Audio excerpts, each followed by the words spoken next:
चक्रधरपुर में अम्बेडकराइट्स party of India की बैठक। पश्चिम सिंहभूम जिला कमेटी का पुनर्गठन किया गया। एपीआई झारखंड प्रदेश के महिला मोर्चा अध्यक्ष धीमती ज्योति भेंगरे ने एक सवाल पर 5वीं अनुसूचित क्षेत्र एवं ग्राम सभा के विषय पर जानकारी साझा किया। गाँव में हम लोग सब ग्रामीण है, एक ग्रामीण रामजान है। तो अब कहता क्या है 5वीं अनुसूची कि रामजान की जमीन में जो टैक्स वो दे रहा है गांव में, सबको तो अपना अपना टैक्स दे रहा है, अपना अपना है। इसके जमीन में चाहे लोहा निकलता है खदान, चाहे सोना निकलता है, ये पहले रामजान का,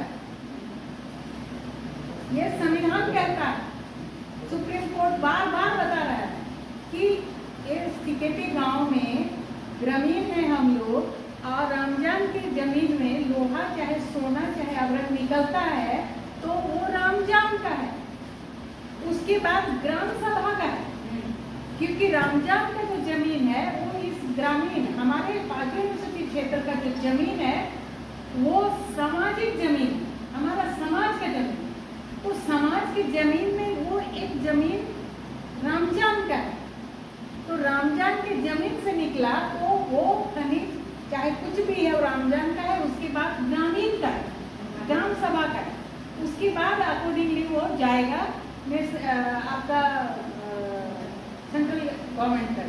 लेकिन पहले रामजान का।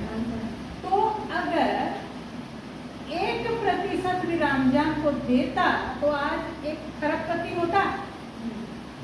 पश्चिमी सिंहभूम में जितना भी जगह है, जिसके भी जमीन से लोहा निकल रहा है, यहाँ तो लोहा ही ज्यादा है, तरह तरह का लोहा है, अलग अलग क्वालिटी का और बहुत अच्छी क्वालिटी का लोहा है। तो उसके जमीन से, जिसके जमीन से निकल रहा है वो तो अरब खरब, वो ग्राम सभा भी अरबपति होगा। और एक दूसरा उदाहरण बता रही हूँ, हमारा जो सीकेपी गांव है, इस गांव से एक नदी पार हो रहा है ना, इस गांव से एक नदी पार हो रहा है। तो जितना सीमाना हमारा सीकेपी में, उतना दूर का बाजू हमारा ग्राम सभा है। आज कौन कर रहा है, सीओ वीडियो दिस है, बात करने की जरूरत है, सबको पता है। वो ग्राम सभा का है, वो हमारा सामूहिक संपत्ति है। वो नदी का बालू हमारा ग्राम सभा का है, उसके आगे का वो ग्राम सभा का है। ठीक है, वो हो गया, वो हम बेचेंगे, हम जिसको भी बेचेंगे हम बेचेंगे, वो हमारा, वो पैसा ग्राम सभा के अकाउंट में होगा। और यहाँ जो अभी आपके जमीन में, रामजान के जमीन में, या ये क्या नाम हो गया आपका,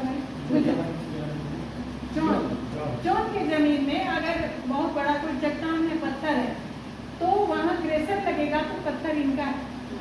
उसके बाद ग्राम सभा। और गांव में जिसको हम लोग सरकारी जमीन बोलते हैं, जिसको हम लोग गैर मजूरा बोलते हैं, सरकारी जमीन तो यहाँ 1 इंच नहीं, तो वो सीकेपी गांव का जो जिसको हम लोग सरकारी जमीन बोलते हैं वो सामाजिक जमीन। वहाँ अगर कोई खनिज निकल जाता है तो वो खनिज ग्राम सभा। ठीक है, तो आप समझ रहे हैं कि आपके सीकेपी गांव में अगर एक खनिज निकल गया किसी की जमीन में, लेकिन इस एरिया में, तो ये ग्राम सभा का कितना पैसा होगा। एक ग्राम सभा में हर एक ग्राम सभा का अपना अकाउंट होगा, मालिक का अपना अकाउंट होता है। यहाँ जो भी ग्राम सभा उसका अकाउंट है नहीं, लेकिन ये ग्राम सभा का अकाउंट होगा।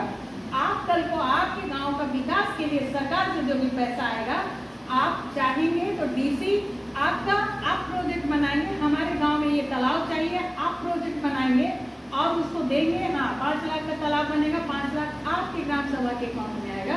आप बोलोगे हम तोड़ेंगे, ये रहा प्रोजेक्ट, आपको पैसा आपके अकाउंट में देगा, तो ग्राम सभा में आपका अकाउंट होगा। और ये जो गांव का जितना भी जल जंगल जमीन हमारा संपत्ति है, वहाँ का जंगल का सब संपत्ति ग्राम सभा का है। तो ये प्रावधान है। तो आप सोचिए, एक ग्राम सभा के अंतर्गत में, अभी सीकेपी एक गांव है, हम लोग के लिए कितना ग्राम सभा का, मेरे जमीन का कुछ नहीं निकला, कुछ भी नहीं है, लेकिन अगर मेरे गांव ग्राम सभा में अगर एक माइंस निकल गया तो क्या हम करोड़पति नहीं है।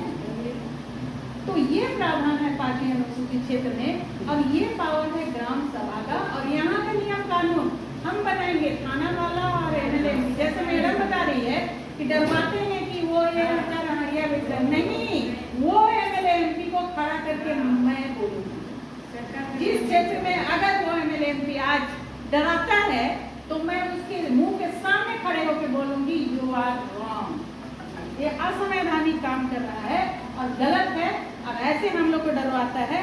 हम लोग को डरने का जरूरत ही नहीं है।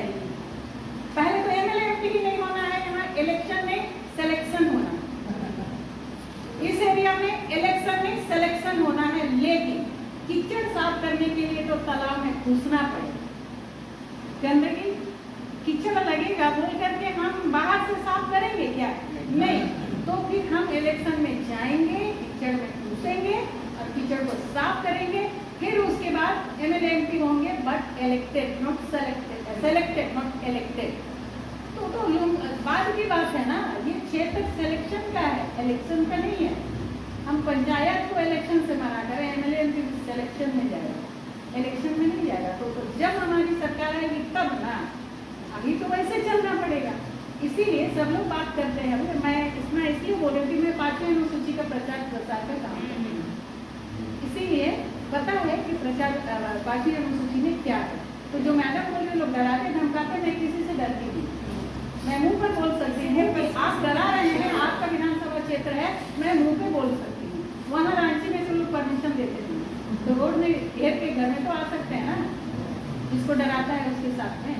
घर में भी घुसने नहीं देते हैं। अभी रांची में गिराव चल रहा है, सारे बैरिकेड लगा के अंदर छुप के बैठे रहते हैं। अभी सरना स्थल के लिए गिराव चल रहा है ना, सब एमएलए का घर, तो लोग बैरिकेड 1 किलोमीटर दूर में लगा के घर में चुपचाप रहता है। ऐसे हमारे एमपी एमएलए हैं कि बात करना नहीं चाहते जनता से। हमारा नौकर हमसे बात नहीं करेगा, हमारा आदेश नहीं सुनेगा, वो बैरिकेड के अंदर है, घर के अंदर। और अगर 200 लोग घेरने जा रहा है तो 300 साढ़े 300 पुलिस उसके संरक्षण में बैठा। बताइए, ये अभी चल रहा है। तो ये रही, इसीलिए ये चीज को जानना है। तो 5वीं अनुसूची का बात करके हम लोग अगर कौलान पे काम करेंगे अच्छा होगा, क्योंकि यही हमारा जमीन का सुरक्षा करेगा और हम लोग इस तरह से आगे भी बात करेंगे। तो जो मैडम ने कहा उस पर इसीलिए मैंने समय ले लिया, सॉरी।